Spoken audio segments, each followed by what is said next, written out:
guys, Mary here, showing off GameSpot presents The Mix at GDC 2016. I'm here with Andy from Pocket Watch Games. Hi. Hi, and you're gonna show me Tooth and Tail, although I've actually seen this game You before. have seen this game. You guys changed the name. Uh-huh. That's right. So this game has actually been in development. I saw this at PAX East last year, maybe? Yeah. Might have been 2 years ago. I think it was PAX West a year and a half ago, PAX Prime, yeah. So tell me about Tooth and Tail for anyone who's never seen it before. Tooth and Tail, this is the game that I wanted to play in college. It's a split-screen real-time strategy game. You can also play online.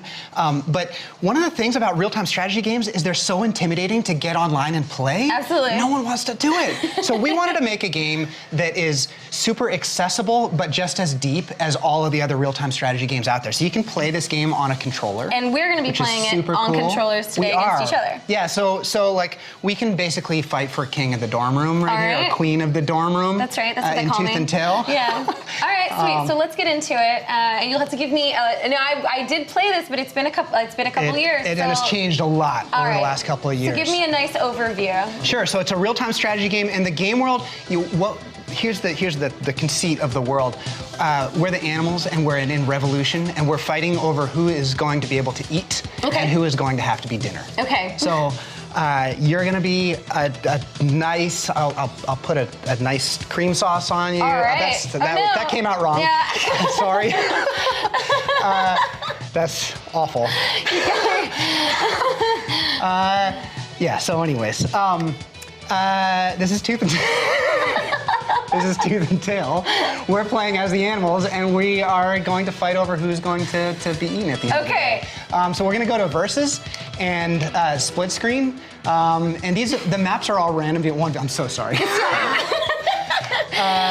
The maps are all randomized. So if you hit start here, and we'll ready up. So go up and ready up. You can actually select what units are in your army, so you can really customize things and play to your own style. So if you're the type of person who just wants to turtle up, you can totally do that in this game.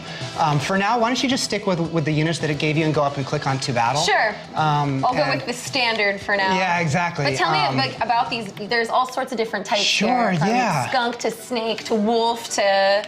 Yeah, so the tier 1 units are kind of your cannon fodder. They're cheap, and those are the ones you'll build at the beginning of the game. And then the tier 2s start to become a little more of your utility unit. So you have this ferret artillery. You have a chameleon that can stealth until he gets close to things, and then he unstealths and he attacks. Falcons are your air units. And then you have your tier 3 units, which are like your boss units. They're super expensive. They don't come out until the end of the game. You have like a honey badger that has a minigun. You have a wild boar that has a flamethrower. You have a fox sniper, an owl that pukes up mouse paratroopers. And a wolf that can howl, and he buffs his entire army.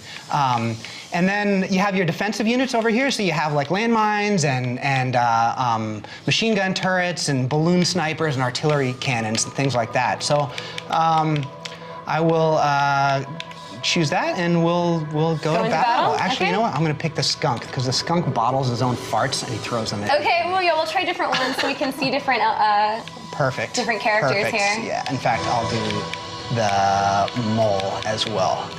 The mole's a reference to our last game, which was Monaco. If you've played Monaco, that was the previous game before this.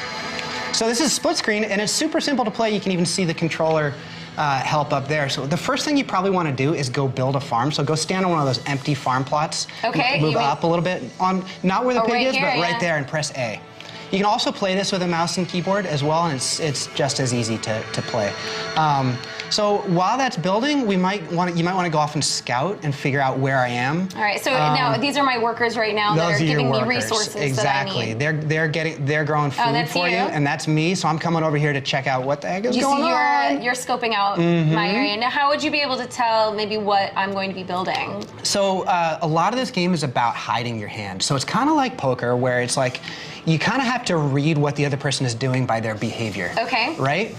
Because they can have a hidden hand. So you aren't going to know exactly what I'm building until the units come out. So there's a lot of this like bluffing and trying to read your opponent. You can hold down the X button also to burrow home anytime. You're already there. So that's right, to flash back home. Exactly.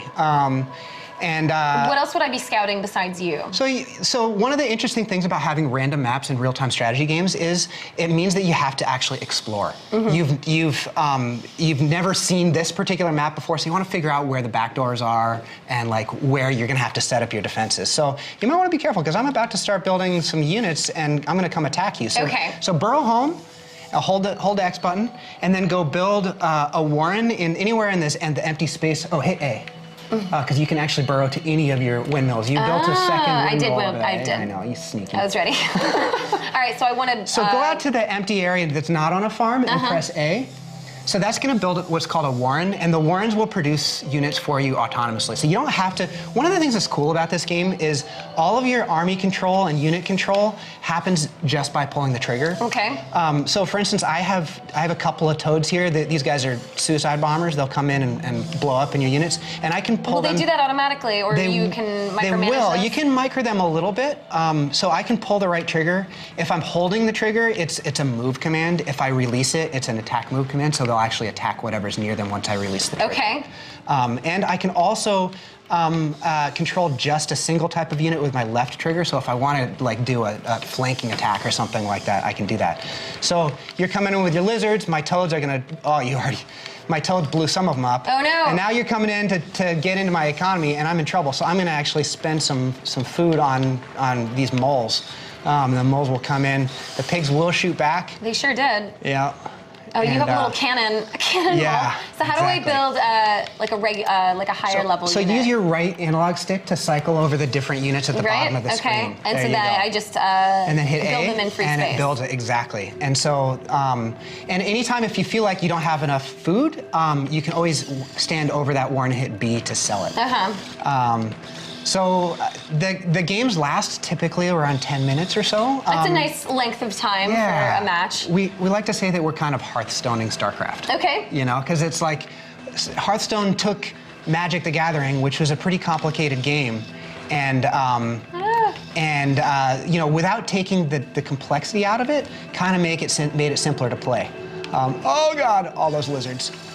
I think you're gonna get me there. That's all I have. I'm running out of units.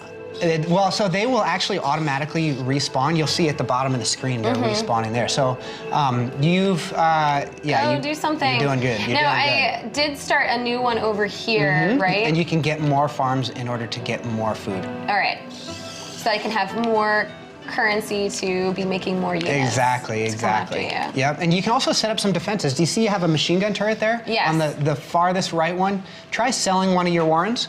And then, so we'll stand over it, hit B, and then go to the front of your base and hit and select the machine gun turret and hit A. It's this one, right? All the way that's on the right? one, all the way on the right. Okay, and we want to put it here-ish? All right. So there you go. So that's a machine gun turret. That's how you build up your defenses. Yeah, I think I'm gonna come in here and see if I can take you out. I can come up here on the high ground and let my ferrets actually rain death down upon you from up on high. Oh no! You have a different. It's interesting to see how the units intermix with each other, but the animations are really beautiful. Thank you. So it's like interesting visually. All right, let's see if I can. Oh no! Oh, you're getting in there. All right, you're getting into my base. I'm throwing. You're doing great. Heaps and heaps of units at you, hoping that it'll work out. All right, I think I'm coming for you here. Oh God. Hold on. I could probably have some. Make a whole bunch of moles and attack the base. Go! Kill that machine gun turret. No. I need more people. Oh, those lizards keep taking me out. Come on, moles, let's go. You have so many moles. So the moles are special in that they, you can build them out in the field. They don't need a warren to produce. So it's kind of like they're like summon units. So I'm bringing my moles in, and I think you're in big trouble. Yeah, I think this might be it for me. The soundtrack is all by Austin Wintory, who's probably best known for doing the Journey soundtrack. He also did the Assassin's Creed Syndicate soundtrack recently. So he does such interesting work. So we're doing all this based on like turn of the century, like World War I era Russian commoner music.